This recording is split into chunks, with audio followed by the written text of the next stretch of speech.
Hasil pertandingan Indonesia U20 kontra Timor Leste U20. Pelatih Timor Leste U20 sampai ngomong begini usai laga kontra Indonesia U20. Media Vietnam soroti kualitas permainan Indonesia U20 di kualifikasi Piala Asia 2025. Striker Timnas Indonesia U20 Jens Reven sebut skuad Garuda Muda siap meraih juara grup. Serta beberapa berita Timnas Indonesia malam hari ini. Selengkapnya hanya di Kickoff Football.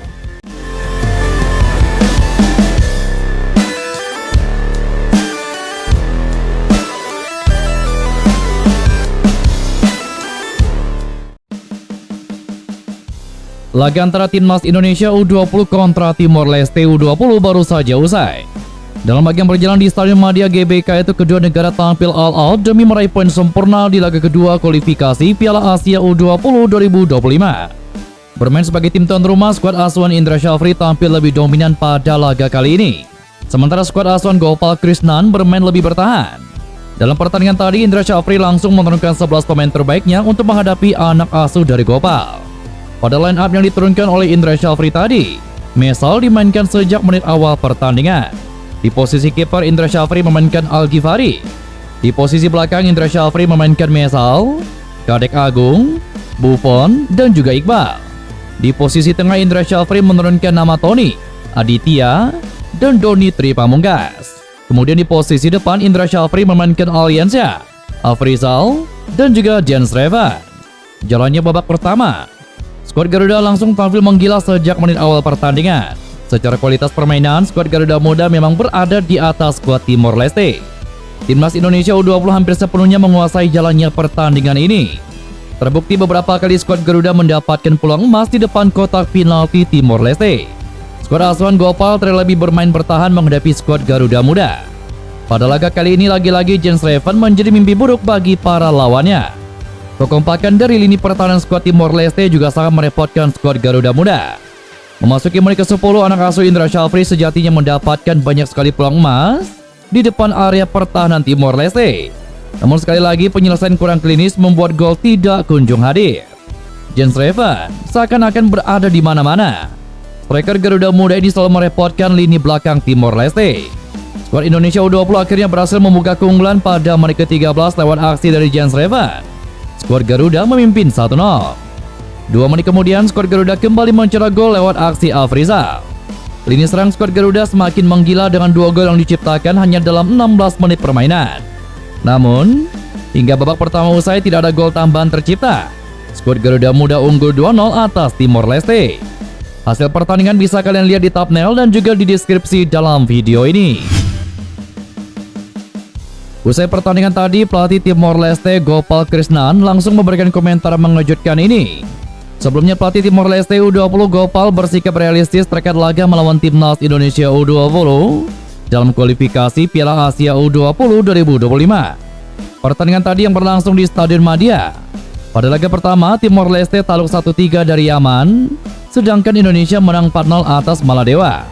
Bagi Gopal, melihat hasil pertandingan tadi, kekuatan sepak bola Indonesia dan Timor Leste memang belum layak untuk dibandingkan. Menurutnya Indonesia punya banyak talenta, sedangkan di Timor Leste masih kurang. Sebagai instruktur kepelatihan AFC yang beberapa kali mengajar di Indonesia, ia mengetahui cukup baik potensi yang ada di Indonesia. Namun demikian, ia tidak ingin menyerah begitu saja. Jumlah penduduk Indonesia dan Timor Leste itu berbeda. Timor mungkin hanya 1 juta, tetapi Indonesia ratusan juta. Ada banyak talenta di sini. Saat ini tidak bisa dibandingkan Indonesia dan Timor. Hanya saja, dengan talenta yang ada, kami akan coba terus membangun kekuatan tim. Memang kami datang ke sini dengan harapan lolos kualifikasi. Sambil itu kami akan terus membentuk kekuatan tim untuk masa depan Timor Leste, kata Gopal. Berkaca dari sejarah pertemuan di kualifikasi Piala Asia U20 yang semula diperuntukkan bagi kategori U19, skuad junior Lafayette inferior, anak-anak muda Timor Leste tidak pernah menang atas Indonesia di kualifikasi.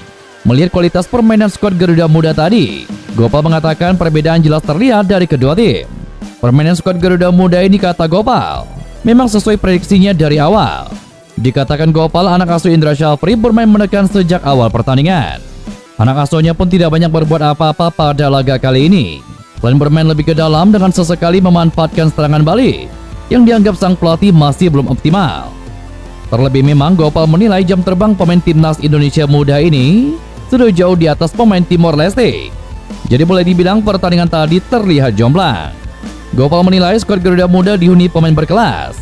Salah satu yang menjadi sorotannya adalah sang striker timnas Indonesia muda yakni Jan Strevan. Mereka timnas Indonesia layak mendapatkan hasil ini. Kami berbeda dengan mereka. Ini terlalu jauh. Melihat tipe permainan ini sungguh tidak sesuai. Tetapi itulah sepak bola. Semua hal bisa terjadi. Secara kualitas mereka jelas di atas kami. Dan ini lagi yang sulit. Terlepas dari hasil tadi, saya puas dengan permainan tim kami. Ini akan jadi pelajaran kami menatap laga selanjutnya, kata Gopal. Begini reaksi media Vietnam usai melihat keberhasilan timnas Indonesia U20. Asuhan Indra Syafri mengalahkan Maladewa dengan skor telak 4-0. Uniknya media Vietnam tidak merasa terkejut ataupun heran jika timnas Indonesia U20 bisa meraih kemenangan telak. Justru ada hal lain yang dianggap aneh oleh media Vietnam dari timnas Indonesia U20 asuhan Indra Syafri. Media Vietnam Soha mengkritik jalannya babak pertama yang berakhir tanpa gol. Timnas Indonesia U20 disebut kesulitan menjebol gawang Maladewa. Walaupun begitu di babak kedua timnas Indonesia U20 berhasil menunjukkan ketajamannya dengan mencetak 4 gol dalam waktu yang berdekatan. Rupanya media Vietnam sudah tidak kaget ataupun heran dengan kemenangan telak timnas Indonesia U20. Bahkan mereka akan heran jika timnas Indonesia U20 bisa kalah ataupun meraih hasil negatif. Apa alasannya? Dengan gaya bermain yang koheren, personel berkualitas, lawan yang tidak terlalu kuat, dan keunggulan sebagai tuan rumah, U20 Indonesia dianggap para ahli sebagai kandidat cemerlang untuk memperebutkan tiket berikutnya. Tulis media Vietnam Soha.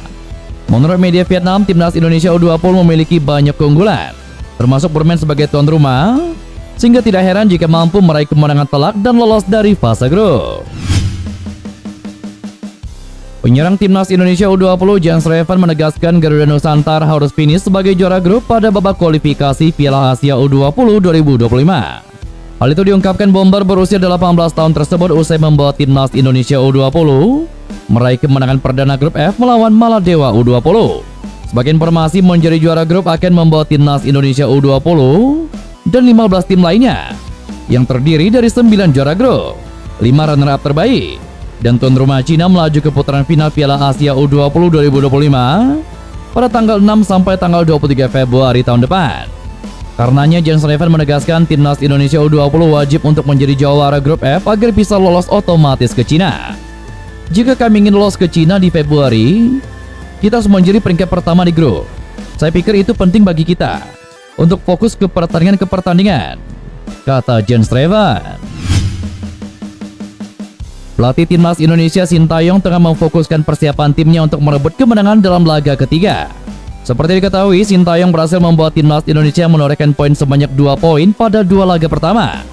Timnas Indonesia berada di bawah asuhan Sintayong berhasil menahan imbang Arab Saudi pada laga pertama grup C putaran ketiga. Sintayong tidak banyak berbicara saat timnas Indonesia ditahan imbang oleh Australia dengan skor 0-0 di Stadion Utama Gelora Bung Karno, Jakarta pada tanggal 10 September lalu. Namun Sintayong terus mendapatkan dukungan dari masyarakat Indonesia, khususnya pecinta sepak bola tanah air. Hal ini mengingat skuad asuhan Sintayong dianggap sangat membahayakan dan didominasi oleh beberapa pemain naturalisasi dan juga pemain lokal yang berkualitas. Kesuksesan Sintayong berhasil membawa timnas Indonesia untuk berlaga di putaran ketiga tidak terlepas dari soal urusan agama dan juga budaya. Sintayong pernah berbicara kepada media Korea Selatan, Sport Pyongyang, mengenai aspek kultur agama dan budaya menjadi sorotan penting bagi dirinya selama melatih skuad Garuda. Sintayong menganggap aspek agama dan budaya sangat melekat dengan masyarakat Indonesia, terutama bagi para pemain timnas Indonesia mendominasi memiliki kepercayaan agama Islam yang sangat kental. Pelatih berkebangsaan Korea Selatan itu juga mengakui masyarakat Indonesia menempatkan agama sebagai aspek penting untuk menjalani kehidupan mereka. Pelatih berusia 53 tahun itu juga telah mendapatkan informasi sebelum melatih skuad Garuda bahwa penduduk Indonesia rata-rata penganut agama Islam sekitar 70-80%. Hal itu membuat dirinya mengakui tidak ingin banyak berbicara soal agama, terutama menekankan kepada para pemainnya. Dan itulah beberapa berita timnas Indonesia malam hari ini. Jangan lupa nantikan berita-berita seputar timnas Indonesia selanjutnya hanya di Kickoff Football.